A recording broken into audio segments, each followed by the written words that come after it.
Let's be real, doing a triple twisting double back is not going to be in your future anytime soon or ever.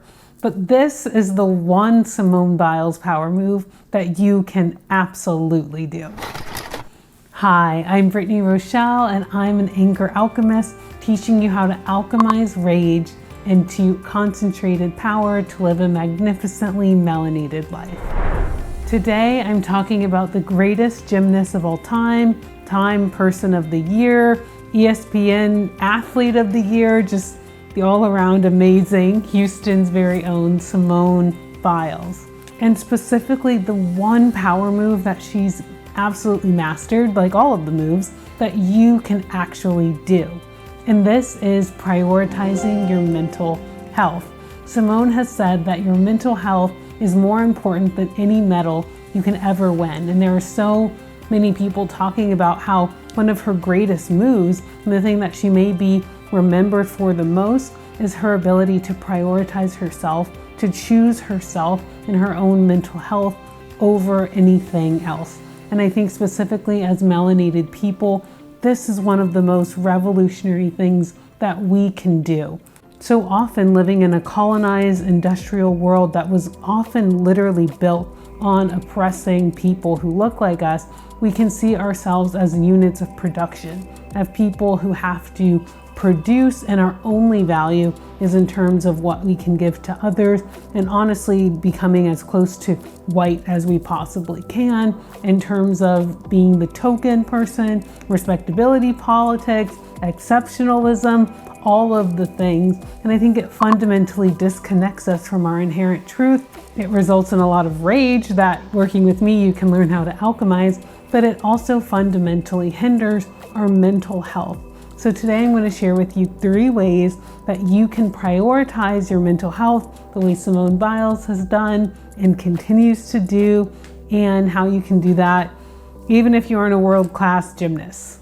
So number 1 is to take breaks. I mean, it would be fantastic if we could all leave work and go to a beautiful tropical destination and just lay on the beach all day, every day, or for at least a good 3 to 4 weeks out of the year. But we know for so many of us that's not accessible. So I'm talking about taking micro breaks. As little as 3 deep breaths in between tasks, really having a little bit of time to maybe stroke your skin, give yourself a hug, squeeze your feet into the floor, really taking any small amount of time. And it's even better if you can connect it to your body and to your own sense of being alive and being a human being. So often, especially those of us who work so much on computers or focused on outside environments, we can often forget to even connect with our own body, or even forget that we even have a body sometimes. So constantly reinforcing this body connection and an ability to take a break and to rest, as small as a few breaths or a few moments, can be extremely powerful for our mental health, because we know that there's a link between our mental and our physical health. And this is really what somatic practices are all about.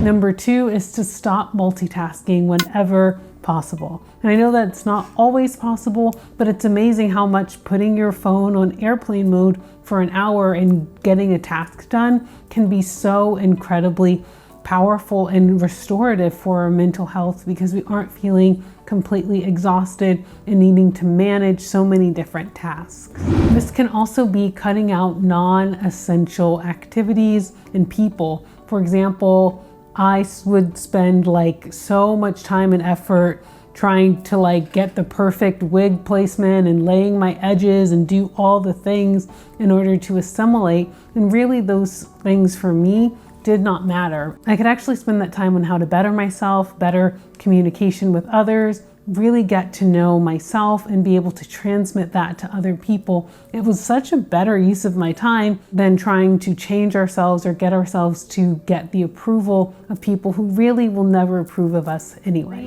And if you want to get even more tips and tools specifically around melanated life experiences and how somatic tools and these practices can be used for someone who looks like you, then I invite you to check out my absolutely free ebook called Melanin, a Reclamation, where I share more about my own story and so many other skillful tools that you can get practiced with right now.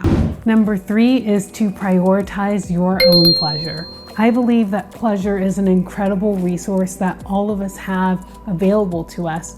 It is one of the most powerful ways to alchemize or transmute frustration, resentment, rage, bitterness, but it's also just an incredible way to reconnect with your body and with your own mental health because you're taking time to really soothe your nervous system.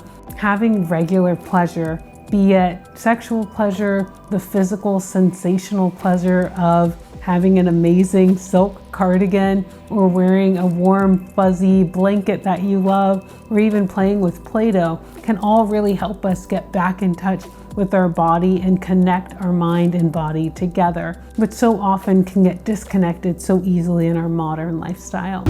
And as a free bonus tip, number 4 is to schedule it out.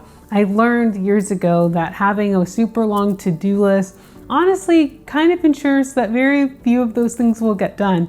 But if you look at your schedule and plan 5 minutes or 10 minutes to dance to your favorite song, or to have a really nice bubble bath, which probably can't do in 5 minutes, but setting aside a night, really planning out time, as little or as much as you can, to regularly care for your body, and to do that as slowly and as gently and as lovingly as possible, can have tremendous effects on our physical and mental health. And it helps us become just a little bit more like Simone Biles and her incredible power moves. I hope this video has been helpful for you. If you want to learn even more somatic tools, or a way that you can really care for your mental, emotional, and physical health, because they're all connected, I invite you to check out my website and look into coaching with me, and starting with a free consultation if that's something that feels aligned for you. I would love to see you in my next video, and I'd love to learn about how this goes for you. Which of these 4 tools do you use to prioritize your own mental health? And how does that really affect your life? Give it a try for a few weeks, few days, few moments, and let me know.